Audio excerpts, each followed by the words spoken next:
Brethren, quero começar essa história com um joguinho. Eu quero que vocês pensem na primeira ferramenta de pena de morte que vocês podem imaginar. Vai. Pensem em algo usado para dar pena de morte, para matar um criminoso. 3, 2, 1. É muito possível que você pensou em uma de duas coisas. Ou uma cruz, dado o fato de que elas estão em alta hoje em dia, ou a coisa sobre a qual nós vamos falar hoje. Cheers! Na França, durante o século XVIII, mais especificamente em 1789, as pessoas ainda eram mortas, capitalmente, pelo governo, em pena de morte, através de espadadas no pescoço, repetidas até que o pescoço quebrasse no meio e a cabeça conectasse do corpo. Se você curte Game of Thrones, você deve ter visto isso no mínimo umas 3 vezes. Pela família Snow, nunca mais vi. Pela família Stark, né? Colocava na árvore ali.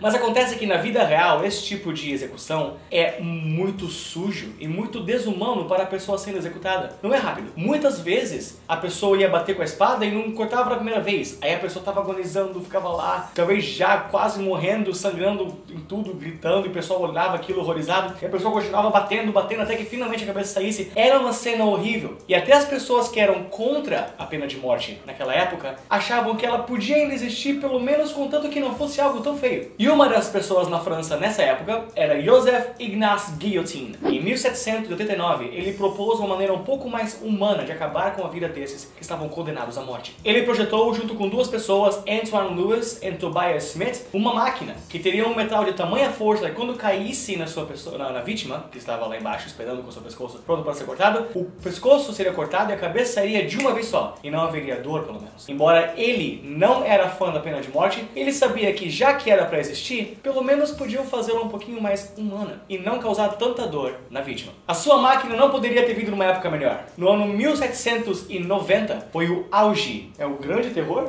É o reino de terror? É alguma coisa de terror. E não tem a ver com filmes de terror, tem a ver com terror de verdade. Reino de terror. Reino de terror. Durante os meados da década de 1790 começou o Reino de Terror, uma época na França na qual cabeças iriam sair em todos os lugares. A máquina de Mr. Guillotine foi apresentada pela primeira vez em abril de 1790 e foi um espetáculo. A partir de então, pessoas automaticamente chamavam a máquina dele de guilhotina, uma coisa que ele odiou. A família dele e seus descendentes arquivaram um processo contra o governo francês pedindo para que a máquina se mudasse de nome. Mas até então era tarde demais, todo mundo conhecia ela como guilhotina. Mas o poder dessa máquina não acaba por aí. A guilhotina se tornou a maior celebridade da França. Naquele tempo, eles gostavam de coisas violentas e horríveis, assim como nós gostamos hoje. E acabou acontecendo que, quando alguém estava para perder sua cabeça, não virava uma coisa solene e triste. Acabava sendo um festival de entretenimento. Em La Place de la Révolution, era o nome do lugar, se não me engano, onde pessoas iam lá e assistiam pessoas perder sua cabeça. As pessoas que trabalhavam na guilhotina, os executores, acabavam sendo celebridades.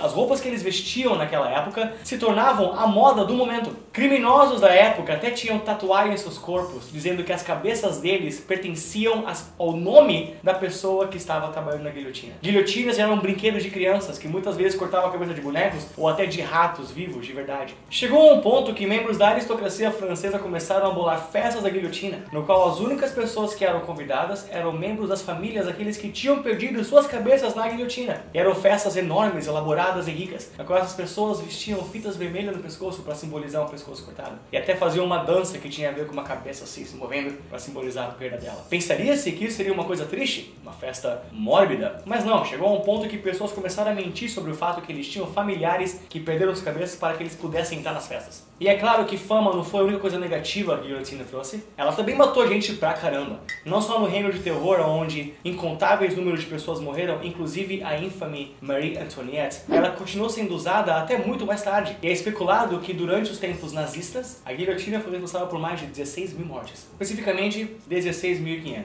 só para ter o número certinho. A lição que a guilhotina nos traz é uma muito perturbante. Criada por um homem que só queria fazer o mal ficar menos mal, ela se tornou um símbolo que ele passou a odiar. Como que o Sr. Guillotine jamais podia imaginar que ao tentar fazer uma coisa boa, ele causou o seu legado a se tornar algo tão sórdido?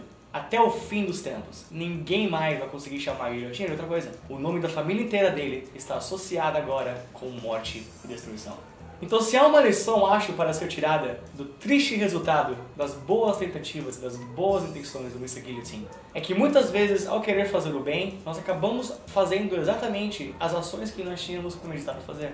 Mas talvez, por falta de examinação plena, ou mais completa possível, nós acabamos tendo um resultado em relação ao nosso legado, ao nosso nome, que nós não queríamos acabar tendo. Ao pensar em fazer a coisa certa, nós acabamos manchando a história com nossas ações. E eu sei que pode parecer um pouco beating on a dead horse, falando sobre o assunto de novo, vou falar sobre isso. Mais uma vez essa semana vocês estão vendo outro vídeo sobre esse tipo de coisa, mas se um grupo de pessoas tem um símbolo religioso dessa vez, como representativo da luta deles, e outras pessoas decidem que todo mundo pode usar esse símbolo, menos aquele grupo de pessoas, será que eles estão representando a sua religião da melhor maneira possível? Ou será que eles não estão ajudando a sujar mais ainda o seu nome para os anos futuros na história? Assim como o Sr. Guillotine infelizmente fez. Fica para a reflexão. I'm Mr. Maia, behind the camera Mr. Borba, peace, stay strong. Então galera, muito obrigado por ter assistido esse vídeo, deem um joinha aqui, favoritem ele, comentem o que acharam, as sugestões para os próximos vídeos também. Com certeza seria legal se vocês pudessem inscrever no canal, visitar nosso website que tem todos os vídeos aqui em arquivo. E também dê uma olhada em nosso Facebook e nosso Twitter aqui. Thank you very much, we'll see you next time.